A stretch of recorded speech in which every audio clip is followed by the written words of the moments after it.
right, well, welcome to our first episode of EY Growth Bites, conversation series with today's top CDOs to discuss how they're revolutionizing business operations by harnessing the complete spectrum of data and AI. I'm John Dubois, a leader in data and analytics here at EY. Today, we're honored to have Veronika Durgin join us. Veronika is the Vice President of Data at Saks, a premier luxury e-commerce platform.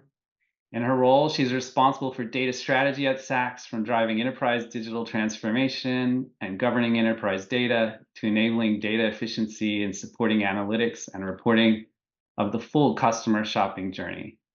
So welcome, Veronika. Awesome to see you again. Hi, John. Thank you so much for having me. Excited to be here, and then flattered that you're honored that I'm here. I think it's the other way around.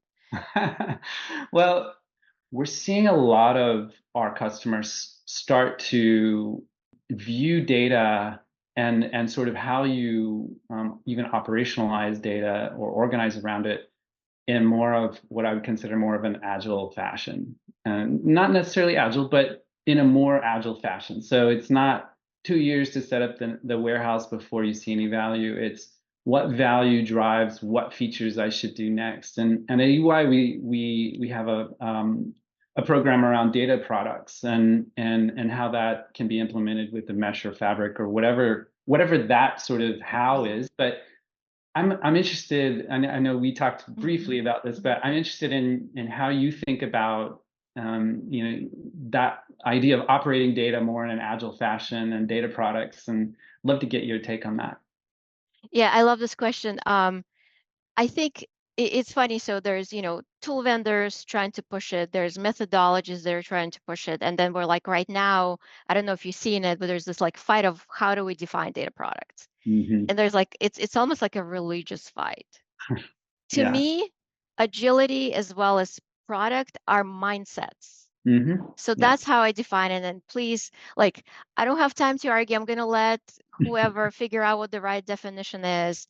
But as, a team, we have to support our business. We have to help it move forward.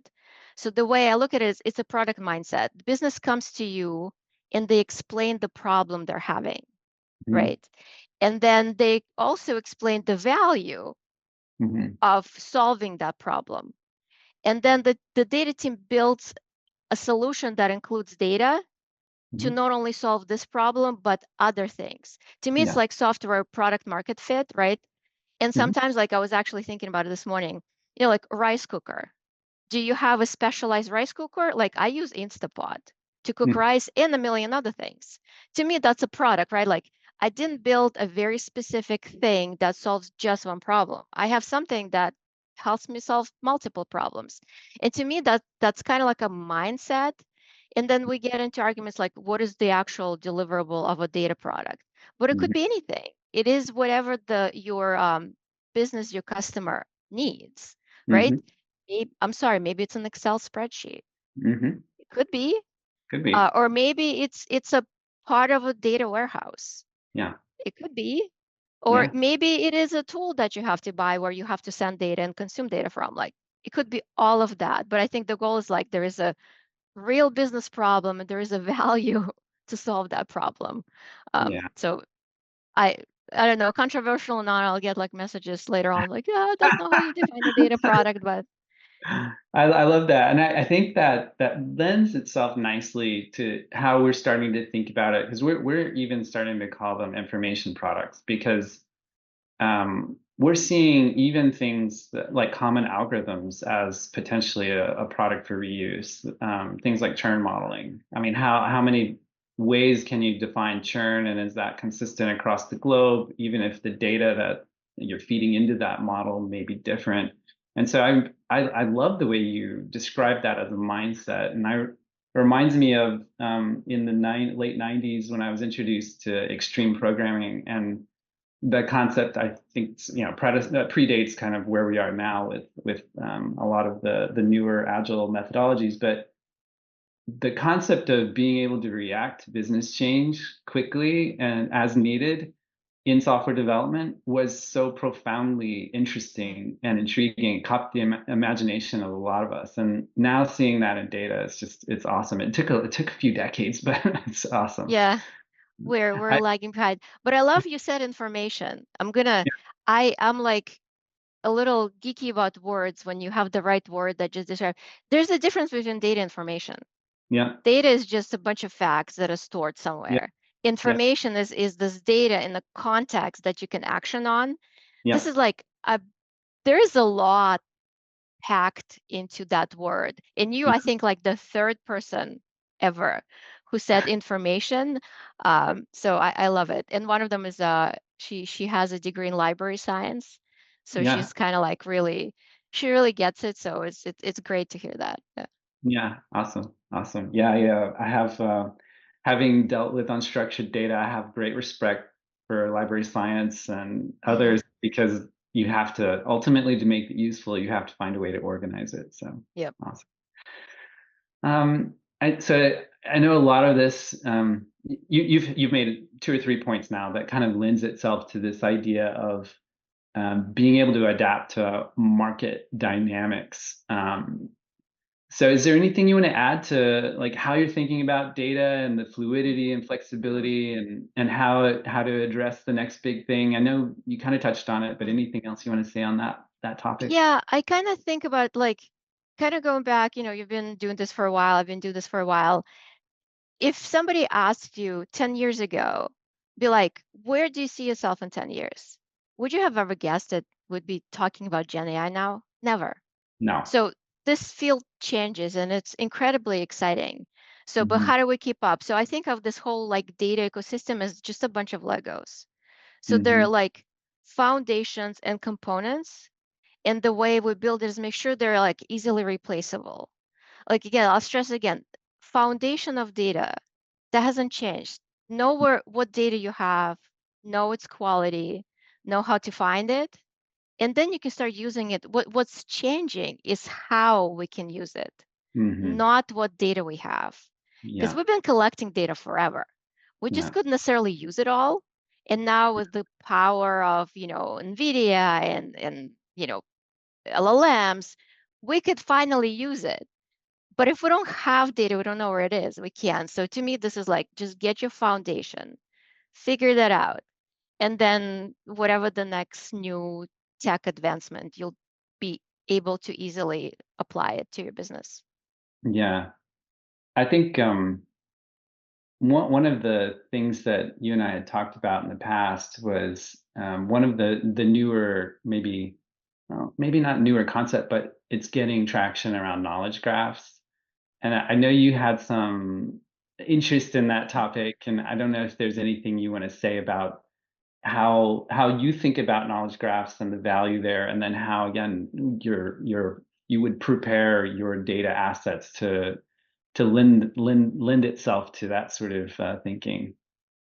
Yeah, so I will just say that I'm incredibly intrigued by that.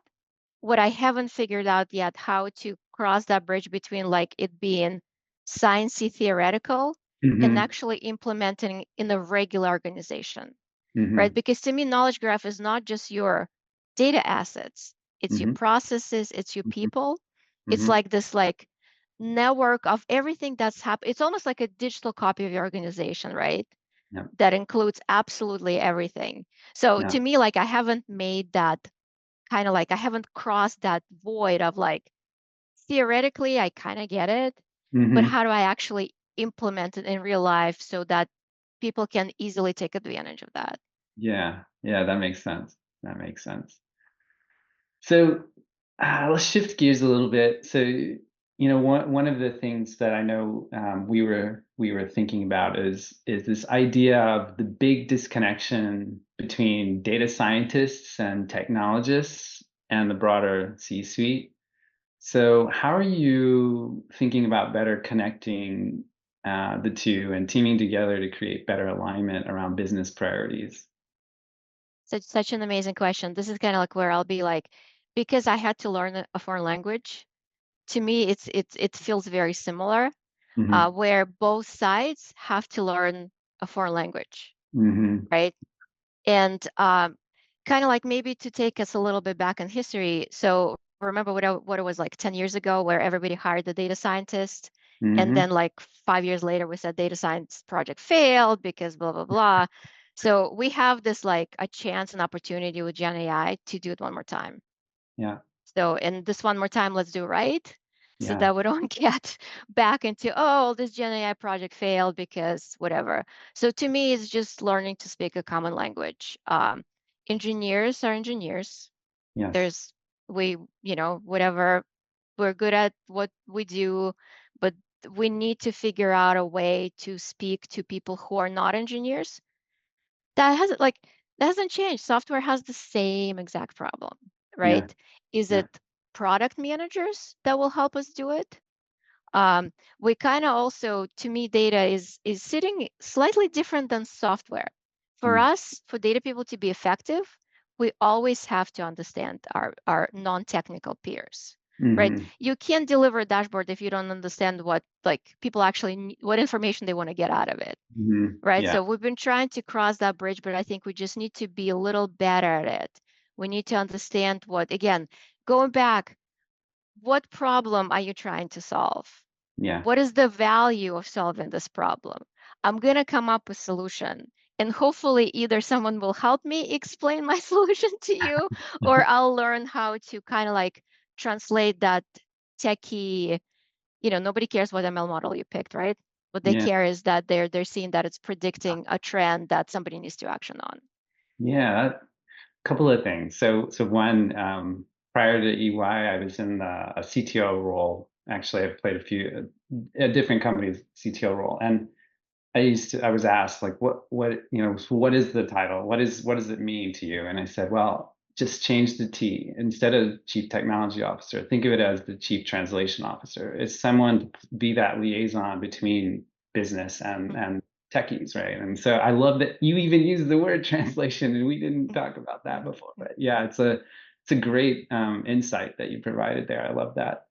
Um, and then the other on even on software, I think because we've been at it longer on the software side, we have things like simulations that allow us to rapidly show a business person what we think they mean and then Mhm. them react to something in their language. So I think hopefully we're going to see more tools like that on the data and analytics side as it matures.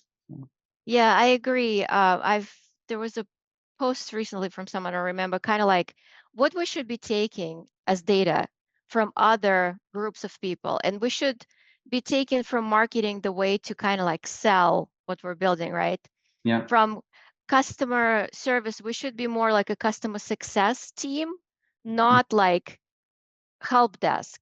So it was like from software. Software's been added longer, agility, ops, and these like incremental simulations, how to engage with stakeholders, how to UAT correctly. Like we Mhm. should be taking from all these other disciplines, Uh-huh. um, and learning. Like we don't why are we reinventing wheels in some cases is Yeah. always the question. Yeah. I love that. Yeah. So almost like serving multiple functions within the data organization, Mm. just as And you would as an organization to mm, your customers. I love that. yeah. Yeah. Great. Awesome. So Veronika, it's been amazing again to connect today. We always like to wrap these episodes up with three quick rapid questions and answers. And so the challenge here, if you choose to accept it, is to keep your responses to one sentence. You ready?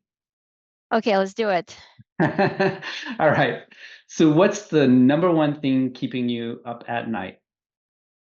Cognitive overload of Gen AI. Too much information. All right. What excites you most about the future? Technological advancements and the speed at which they're coming at us. So Awesome. both. So Gen Same AI. thing, same thing, same thing. Keeps me up at Exactly. night, but also excites me. Yeah. Awesome. And what's the best advice you've ever received? Uh, very recently, I know I'm supposed to only say one sentence, but very recently I read a blog that was another impactful thing, and it said, "Do you want to be right or do you want the best outcome?" It Awesome. completely changes the approach of how you approach things, conflicts, decisions, etc. It was just such an impactful sentence. I love that. Yeah, it reminds me of something from a book called Crucial Conversations. It's in that same, it's about Yep. shifting perspective. So Yep. awesome. Awesome. Well, thank you so much for your time today and joining us as our first guest in this new series. Be sure to check back soon for more conversations with today's leading CEOs. Thank you, John, for having me. Yeah, thank you.